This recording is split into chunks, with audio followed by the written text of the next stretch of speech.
Europe 1. Pascal Praud et vous. Avec vous sur Europe 1 de 11h à 13h, Pascal. Nous sommes avec Nicolas de Villiers, que je salue. Bonjour Monsieur de Villiers. Bonjour. Je me suis amusé ce matin sur l'antenne d'Europe 1 et sur CNews à 9h en soulignant d'abord, en vous félicitant parce que vous êtes quand même un meilleur spectacle du monde. C'est une récompense internationale à Los Angeles et ce qu'il faut dire, c'est pas une récompense entre guillemets bidon. Parfois il y a des jurys qui vous donnent meilleur spectacle du monde.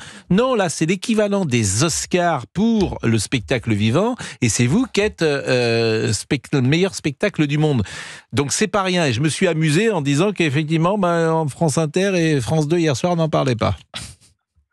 Écoutez, en tout cas, c'est une joie pour nous que de partager cet Oscar avec tous les Français qui nous suivent, qui sont nos visiteurs, nos fidèles soutiens et qui, je crois, partagent notre joie. C'est la consécration d'un travail qui est un travail made in France. Vous savez, le Puy du Fou est vraiment une entreprise française qui aujourd'hui fait rayonner la France. On en est très très fiers, fait rayonner sa culture et les Américains ont voulu souligner cela, ont voulu montrer que la France était capable d'innover et qu'en fait la France avait encore tant de belles choses à offrir au monde. Et le Puy du Fou est une goutte d'eau, je dirais, dans l'océan de toute la créativité française.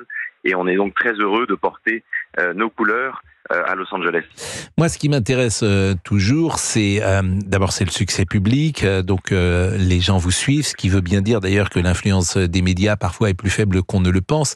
Mais comment vous expliquez que dans un certain milieu intellectuel, milieu journalistique, milieu artistique, vous soyez snobé de cette manière-là? Par exemple, je ne sais pas si Madame Dati a fait un tweet pour le moment pour saluer votre qualité. On en serait très très heureux, évidemment. Vous savez, ce qui est important pour nous, c'est que d'abord le Puy du Fou, c'est un succès populaire. Et donc, en effet, parfois le succès populaire se passe du jugement des élites. Vous avez raison, et c'est pas très grave parce que le succès, c'est jamais que le résultat de la rencontre d'une idée et d'une époque. Et je crois que le Puy du Fou répond aux aspirations de notre époque d'une façon puissante. Et là encore, les Américains le démontrent avec ce prix, parce que c'est un jury d'experts qui dit, voilà, le Puy du Fou, finalement, ouvre des voies nouvelles avec un langage artistique qui correspond à l'esprit de notre époque. Et donc, c'est ça qui fait notre succès. Alors, en effet, vous avez raison, il y a une partie de l'élite, une intelligentsia parisienne, je dirais, qui passe un peu à côté de ça. Mais je crois que ce qui compte, c'est de retenir la nouvelle positive. Et puis on laisse les quelques absents médiatiques de côté, ça n'a aucune importance. Oui, mais alors s'ils étaient qu'absents, mais parfois il y a eu un complément d'enquête qui n'était pas tendre avec vous et qui, d'ailleurs, je crois qu'il y a quelques procédures judiciaires qui ont été engagées, me semble-t-il. Oui, mais c'est très français.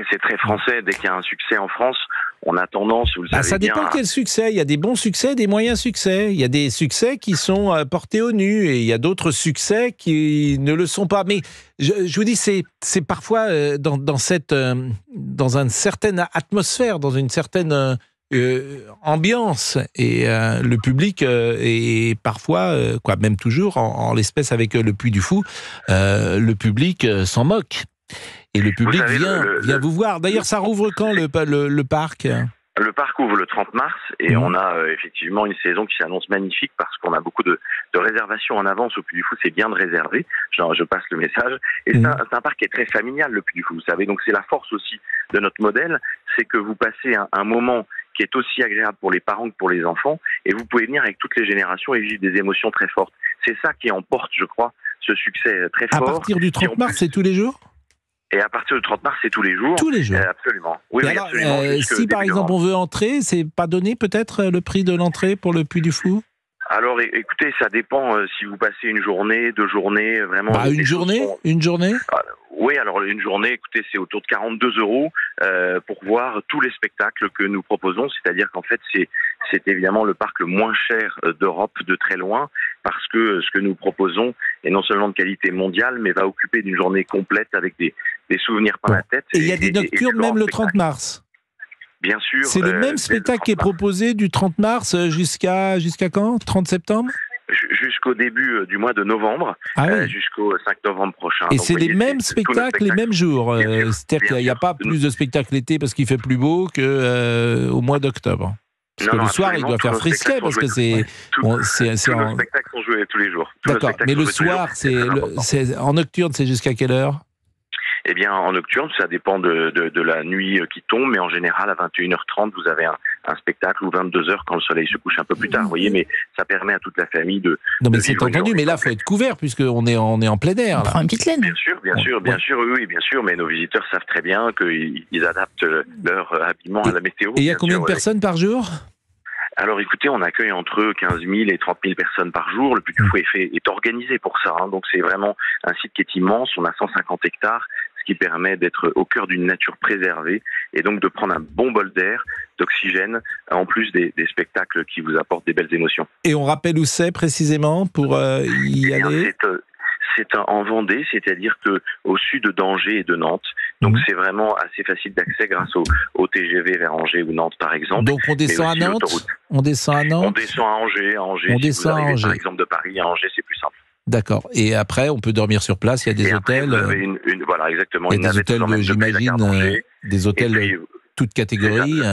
Nous avons des hôtels sur place qui sont des hôtels thématisés et qui donc ont la joie de vous faire voyager dans le temps comme nos spectacles. Eh ben, écoutez, on va vous envoyer.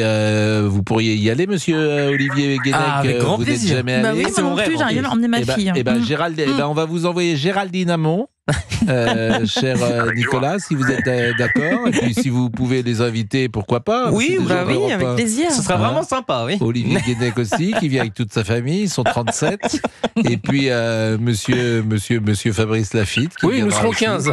Ouais, qui seront 15. Oui, mais lui, il faut le faire payer. Hein. Oui, parce que lui, Florian et moi. Lui, c'est un très gros salaire. Et puis notre ami Laurent Tessier, bien sûr. Et Florian avec Carassou. On va faire un prix de groupe, là. Hein. Ouais. Il y a un lot. Écoutez, je vous attends au groupe avec joie. Génial. Wow, Merci, monsieur. C'est hôtel thématisé, moi, ça me plaît, ça. C'est quoi, par exemple, donnez-nous un thème d'un hôtel, ça m'intéresse. Eh bien, par exemple, la Citadelle, qui est un château fort dans lequel vous pouvez dormir, ou bien la Villa Gallo-Romaine, qui est une villa romaine. Vous pouvez aussi dormir au 5e siècle. J'espère qu'on peut dormir dans l'hôtel. Voilà, et puis vous pouvez dormir aussi au grand siècle, le siècle de Louis XIV, dans un château de Versailles reconstitué. Donc c'est un vrai voyage dans le temps, mais Pascal Pro, je vous attends vous aussi. Bien sûr, alors, l'hôtel Grand Siècle, on peut y aller. On va y aller. Pascal est resté bloqué au 14e siècle, ça tombe bien. Mais arrêtez, vous êtes vraiment... Non mais on reviendra. On viendra. Merci beaucoup, cher Nicolas Devilliers.